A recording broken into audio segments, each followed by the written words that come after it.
En el vídeo anterior tratamos el pensamiento de Nietzsche, sobre todo el primer aspecto, el del vitalismo y el pensamiento trágico.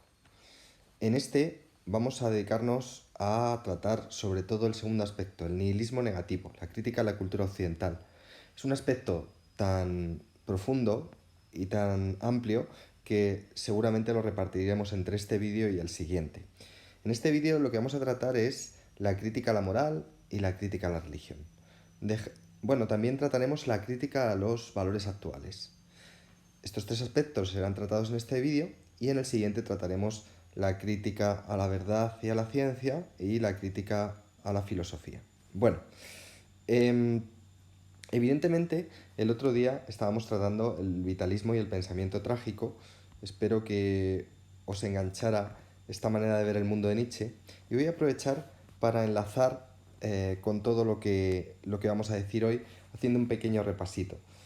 Si os acordáis, estoy utilizando una presentación que tenía para otra cosa, pero bueno, si os dais cuenta, pues en el fondo sigue más o menos la misma pauta. Esto sería el primer aspecto de la moral y la vida, sería lo que dimos el otro día en el vitalismo y el pensamiento trágico. Hoy nos vamos a dedicar a dar la genealogía de la moral, todo lo que tendría que ver con la genealogía de la moral, que en nuestros apuntes viene denominado crítica a la cultura occidental. Vamos a ver. Bueno, esta presentación está hecha toda con cuadros e imágenes de Edvard Munch, que fue un autor muy importante que tuvo como su referente ideológico a Nietzsche. Por eso incluso le hizo un retrato al propio Nietzsche. Esto es lo que vimos el otro día. Ya sabéis, el criterio para juzgar todo lo demás es la vida, y la vida nos va a decir qué valores son superiores y qué valores no lo son. Es decir, lo que vamos a dar hoy, que es la crítica a los valores de la cultura occidental, no es más que darnos cuenta de que si tomamos como criterio la vida, los valores que tenemos ahora nos alejan de ella, nos separan de ella y son valores nihilistas. Y aquí es importante que tratemos lo que quiere decir nihilismo. Me voy a ir un poquito para atrás. Incluso me voy a ir a los apuntes, que creo que ahí sale un poquito mejor explicado. ¿El nihilismo qué es? Bueno, hay dos tipos de nihilismo. Hay dos tipos de nihilismo. El nihilismo negativo y el nihilismo positivo. El nihilismo viene de la palabra nihil, del latín, significa nada. Y sería algo así como la pérdida del sentido de algo, que algo se está deshaciendo, está pasando de ser a no ser, de ser a no ser nada, como diríamos en castellano. Sin embargo, ese nihilismo que Nietzsche, sobre todo, vertebra en la evaluación de los morales, de los valores que tenemos, lo voy a decir de un modo más sencillo. Nietzsche critica los valores actuales y se da cuenta que esos valores son nihilistas, que nos llevan a la nada. Bueno, pues esa fase en la que criticamos a los valores actuales y los destruimos es lo que llama Nietzsche el nihilismo negativo. Por otro lado estaría el nihilismo positivo. El nihilismo positivo es aquel en el cual nosotros, a partir de esa destrucción de valores, somos capaces de generar nuevos valores. Porque no sé si lo llega a explicar en el vídeo anterior, pero normalmente cuando pensamos en el contrario de lo que es la creación, es decir, si buscamos el opuesto de lo que es crear, pensamos que es destruir. Nietzsche lo tenía clarísimo. El opuesto de crear no es destruir. Toda creación lleva implícita destrucción y toda destrucción lleva implícita creación. Por lo tanto, van siempre unidos, no son contrarios. El contrario de crear, es decir, lo opuesto a crear, es copiar. Siempre que hay una copia, no hay una creación. Siempre que hay una creación, no es una copia. ¿Vale? Entonces, fijaos, este nihilismo es un término absoluto para Nietzsche, pero digamos que tiene un aspecto negativo, que sería el aspecto de destrucción, que siempre está ligado al aspecto de construcción, al aspecto del nihilismo positivo. Nosotros, para ser más claritos, lo vamos a separar y vamos a explicar primero todos los aspectos del nihilismo negativo, que serían la crítica a los valores de la cultura occidental, y luego explicaremos en el tercer epígrafe del pensamiento el nihilismo positivo, que será todo lo que tiene que ver con el superhombre, el eterno retorno, etc. Cuidado, porque en el caso de Nietzsche siempre se dio ligada una cosa a la otra. Es En sus libros se mezcla el nihilismo negativo con el positivo constantemente. Bueno, para entender bien qué es esto de la crítica a la cultura occidental que hace Nietzsche, tenemos que acudir primero al concepto de genealogía. ¿Lo veis aquí? La genealogía no es más que esa búsqueda del origen de los valores para saber si son altos o bajos, pero ese buscar si son altos o bajos necesitan cierta crítica y por lo tanto se da desde el punto de vista de una perspectiva concreta. Para Nietzsche no existía la realidad objetiva, solo existían perspectivas concretas sobre las que la podíamos tomar. Y lo que va a descubrir Nietzsche al hacer ese origen de los valores de nuestra cultura es que nuestra cultura, más que ser un progreso, que era lo que decían todas las filosofías del siglo XIX, todas decían que nuestra civilización estaba en constante progreso, pues fijaos, desde Adam Smith hasta Marx, hasta, no sé, hasta Darwin. Bueno, pues incluso Hegel, todos decían que nuestra cultura era fruto de un progreso y que seguía evolucionando y progresando. Bueno, frente a esto, Nietzsche lo que propone es algo muy distinto. Dice que nuestra cultura es fruto de una decadencia. Es fruto de una decadencia. Decaer es, como veis, es pasar de lo mejor a lo peor. En cierto modo, él vuelve a lo que pensaban los antiguos, como los griegos, que pensaban que había una edad de oro que había degenerado a nuestra época actual, y nuestra época actual era una época degenerada, es decir, muy inferior, mucho más imperfecta que esa época primigenia de la Edad de Oro. En concreto, este es un mito de Platón. Bueno, pues en eso estaría de acuerdo con Platón. Fijaos que le va a llevar la contraria en muchas cosas, pero en eso estaría de acuerdo, en que nuestra cultura es fruto de una decadencia. De una decadencia que viene de haber quitado el sentido a un montón de valores. Para explicaros esto de cómo se ha perdido el sentido de todos los valores que tenemos, he hecho este pequeño esquema. Fijaos, en este pequeño esquema, que no sé si voy a poder... Vamos a ver si lo puedo pintarrajear. Sí voy a poder. Bueno, mirad, digamos que vamos a hacer distintas críticas. Nietzsche va a hacer distintas críticas. Voy a hacerlas en el orden que las vamos a ir desarrollando. Primero vamos a hacer una crítica a la moral y a cómo se ha desarrollado en la cultura occidental, a los valores morales. Esa crítica se va a hacer a través de una genealogía, una búsqueda del origen de los valores morales.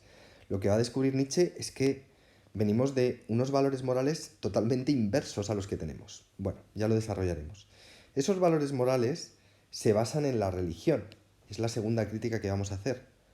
La religión, sobre todo la judía y la cristiana, que son las que principalmente va a criticar él, aunque también critica mucho el budismo. Pero fijaos, la religión y los valores morales nos van a llevar a nuestros valores actuales. Y me gustaría también dejar un espacio para tratar cómo criticaría Nietzsche esos valores actuales, porque también lo hace en su propia obra. Esto es lo que vamos a tratar en el vídeo de hoy. Para el siguiente vamos a seguir tratando la crítica que hace a toda la verdad, al concepto de verdad, que era un concepto que nadie había criticado, que le va a llevar a una crítica de el concepto de lo que es ciencia y que es la verdad que es admitida en nuestra sociedad, y no creáis que se va a quedar ahí, porque eso le va a llevar también a una crítica a toda la tradición filosófica. Bien, si quitamos todas estas rayitas que hemos puesto y vemos dónde llevan todas esas críticas, nos damos cuenta que llevan claramente al concepto central de Nietzsche. Es el núcleo del nihilismo y es el concepto central que más nos interesa entender en Nietzsche. Es la muerte de Dios. De hecho, de esto trata el texto de Selectividad. La muerte de Dios no es que existiera Dios y de pronto Dios se ha muerto. La muerte de Dios lo que quiere decir es que estamos en el momento de máximo desarraigo de nuestros valores originales y por lo tanto de máxima pérdida del sentido de esos valores. Ya nadie cree en Dios, seguimos manteniendo una serie de valores, pero nadie, al no creer en el origen de esos valores que fue Dios, tampoco creemos en esos valores. Sin embargo, hacemos como si creyéramos en ellos. Estamos en una sociedad nihilista. Bueno, vamos a empezar a desarrollar todo esto. Me voy de la foto y volvemos a la presentación para hablaros de la... No, mejor a los apuntes. Para hablaros un poco de cómo empieza la genealogía de la moral. En los apuntes se llama todo esto Crítica a la moral y a la religión. Esto lo trata en 2 libros Nietzsche, que es uno es La genealogía de la moral, que está escrita a modo de ensayo, otro es Más allá del bien y del mal, que está escrito a modo de aforismos, o sea que si tenéis que elegir uno de los dos, me da igual, los dos son muy claritos, los dos se entienden muy bien, a mí me gusta más allá del bien y del mal, pero es cierto que donde está muy bien fundamentado todo lo que dice, y de hecho creo que la mayor parte de lo que pone aquí está sacado de ese libro, es en La genealogía de la moral. Bueno, vamos a ver. ¿Qué es eso de la genealogía de la moral? Es un libro que empieza de esta manera. Empieza con una anécdota, que no quiero que convirtáis en ley, ¿vale? Que luego me explicáis solo esto y no me contáis lo que viene después, que es lo importante.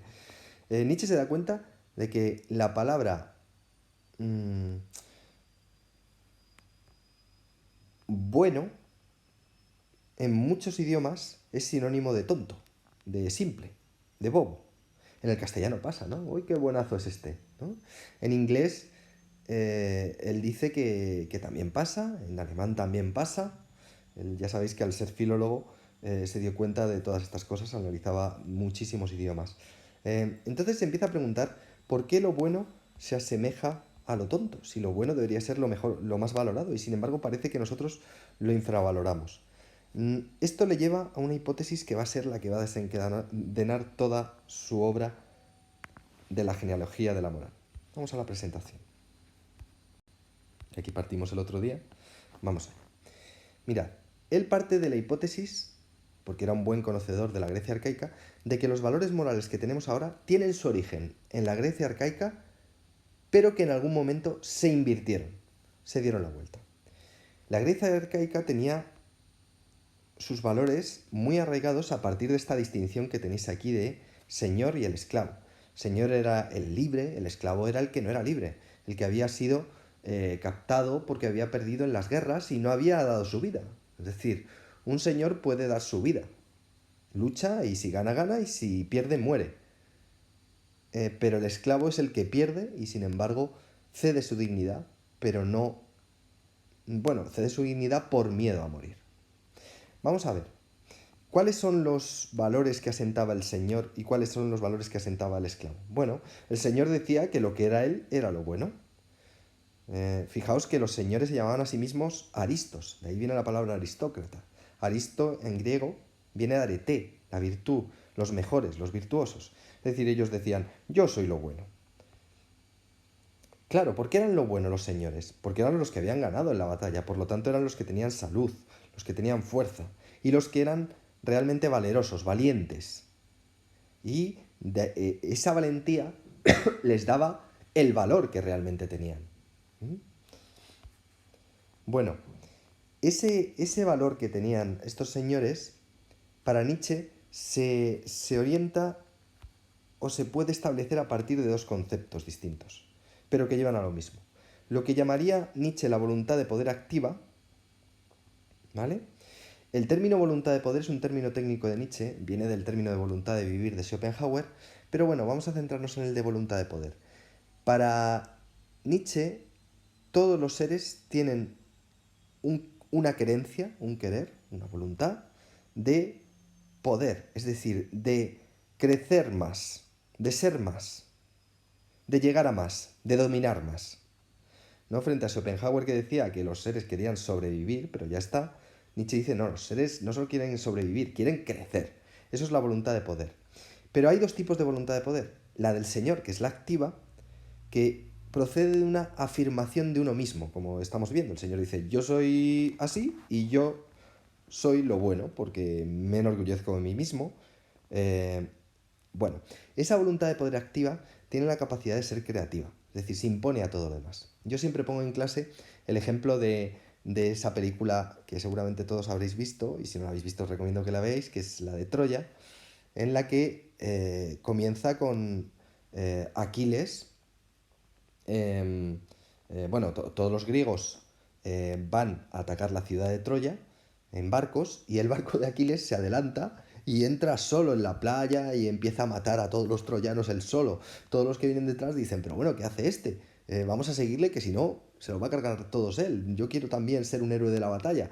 Y entonces imprime fuerza en los que le siguen y también da miedo a los que se le están enfrentando. Pues dicen, este tío está loco, ¿cómo puede hacer eso? Le vamos a matar, pero luego ven que no le matan. Entonces, fijaos, el Señor se caracteriza por ser creativo.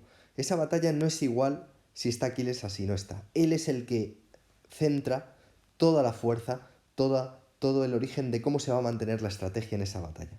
¿Y por qué lo hace? ¿Lo hace porque quiere quedar por encima de los demás? No, lo hace porque tiene una voluntad de poder activa, es decir, se le sale la fuerza. Él no puede evitar hacer eso. No puede ir al ritmo de los demás, por eso se adelanta y empieza la batalla él solo. Bueno, a eso es a lo que llama Nietzsche creación. A una capacidad de poder ser uno mismo y a la vez ir transformando todo lo que tienes alrededor. El Señor no se caracteriza por hacer lo que los demás hacen mejor. El Señor se caracteriza por hacer algo que nadie más hace. Por poner un ejemplo de esa misma película, cuando comienza la película hay un enfrentamiento entre dos ejércitos y deciden los jefes que en vez de luchar todos los hombres, que luchen el mejor de cada uno de los ejércitos y el que gane pues ha ganado la batalla. En uno de los ejércitos el mejor es Aquiles, le llaman, y Aquiles se enfrenta al mejor del otro ejército, que es un tipo mucho más grande que él, mucho más fornido, mucho más musculoso, mucho más alto. Da miedo ese tipo. Aquiles, cuando le ve, dice, bueno, este es un tipo contra el cual me puedo enfrentar, me gusta. Pero cuando se van a enfrentar, se van acercando los dos, Aquiles empieza a correr y hace como una especie de salto casi de bailarín. Parece que no le ha hecho nada, pero le ha cortado el cuello sin que se diera cuenta nadie. El contrincante cae redondo al suelo. Bueno, eso no lo hace nadie. Eso es lo que caracteriza al Señor, lo que no hace nadie. Cuando nosotros admiramos a un buen jugador de fútbol, no solo porque haga lo que hace todo el mundo mejor, sino porque hace cosas que nadie ha hecho o que a nadie se le han ocurrido. Eso es lo que caracteriza a los grandes artistas, a los grandes señores, bueno, a los grandes soldados. Ese sería el Señor. Sin embargo, el esclavo, ¿de dónde saca sus valores? Para Nietzsche está muy claro. El esclavo no tiene valores por sí mismo. El esclavo lo único que hace es eh, no ser el Señor. El esclavo es lo malo porque es lo que no es el Señor. El Señor se caracteriza por la fuerza y el valor, pues Él se caracteriza por la enfermedad, la debilidad, la cobardía. El Señor se caracteriza por la creación, el esclavo lo único que hace es hacer lo que le dicen que tiene que hacer, por copiar. El Señor se caracteriza por el orgullo y atacar, como habéis visto en el caso de Aquiles. El esclavo siempre está controlándose porque se tiene que defender, ¿no? Y de ahí viene la humildad, ¿no? Frente al orgullo del Señor, que yo soy así, me enorgullezco de lo que soy, el esclavo tiene que decir, no, está mal enorgullecerse. Pero claro, está mal enorgullecerse porque él no puede enorgullecerse. Por otro lado, fijaos, frente a la voluntad de poder activa, el esclavo también tiene voluntad de poder, pero su voluntad de poder es reactiva, dice Nietzsche. Es una voluntad de poder a la defensiva. El esclavo tiene mucha potencia, pero su potencia es negativa. No sale de él, sale del miedo que tiene al otro. Y para entender esto, vamos a ver cómo se produjo esa inversión de que de pronto todos los valores del esclavo se convirtieron en buenos para nosotros y todos los del Señor están mal vistos. Vamos a verlo. Para eso Nietzsche nos cuenta este bonito cuento de los corderos y las rapaces. Vamos a ver. Decía Nietzsche, el que los corderos guarden rencor a las grandes aves rapaces es algo que no puede extrañar, solo que no hay en esto motivo alguno para tomarle a mal a aquellas el que arrebaten corderitos. Y cuando los corderitos dicen entre sí, ¿estas aves de rapiña son malvadas? ¿Y quién es lo menos posible un ave de rapiña, sino más bien su antítesis, un corderito? ¿No debería ser bueno? Bueno, aquí lo que nos está diciendo Nietzsche es que en un mundo en el que hay corderos y hay águilas que matan a los corderos, las águilas viven libres y felices y los corderos están asustados constantemente porque creen que pueden ser matados por un águila. Ahí, fijaos cómo se defienden los corderos. Lo que hacen los corderos es agruparse para decir, bueno, si aquí estamos todos juntos no nos pilla ninguna. Falso, pillará a una igualmente. Pero es como aquello de que, bueno, donde está la muchedumbre, pues parece que no va a haber tanto peligro. Bueno, esa manera de ver el mundo muerta de miedo del cordero y esa manera de ver el mundo libre del águila, el cordero no la puede soportar. El cordero es el esclavo. El esclavo no se caracteriza por tener menos potencia, sino por tener una potencia de inversión. por su gran fuerza es negar la realidad. Y el cordero aquí lo que va a hacer es negar la realidad. Va a decir, bueno, yo no hago daño a nadie. Este que es el águila me hace daño a mí, pues si yo no hago daño a nadie, pues él es el malo y yo seré el bueno, porque claro, yo no daño a nadie. Claro, lo que se nos olvida es que el cordero no daña a nadie porque no puede dañar a nadie. Habría que ver si le diéramos alas y la fuerza del águila que haría ese cordero.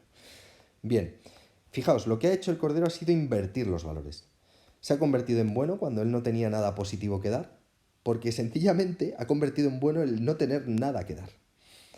Vamos a ver cómo sigue el texto. Dice Nietzsche, nada hay que objetar a este modo de establecer un ideal, excepto que las aves rapaces mirarán hacia abajo con un poco de sorna y tal vez dirán, nosotras tampoco estamos enfadadas en absoluto con esos buenos corderitos. Incluso los amamos. Nada hay más sabroso que un tierno corderito. Claro. ¿Qué es el cordero para el águila? Nada, una comida. No tiene ningún interés mayor para ella. Ya puede sobrevivir sin él perfectamente. Pero bueno, le viene bien como manjar. No los odian, sencillamente los utilizan. Bueno, es bastante cruel lo que dice Nietzsche, pero es bastante interesante para ver cómo se fraguan las relaciones entre uno y otro. Y así se produce la inversión de valores. Lo que antes era bueno pasa a ser malo y lo que antes era malo pasa a ser bueno. Y de ahí viene nuestra moral actual, que procede de la religión judía, de la cristiana, y de ahí van a salir los valores actuales. Me hubiera gustado todo hacerlo en un vídeo, pero creo que se me está haciendo un poco largo, así que lo dejo para el siguiente.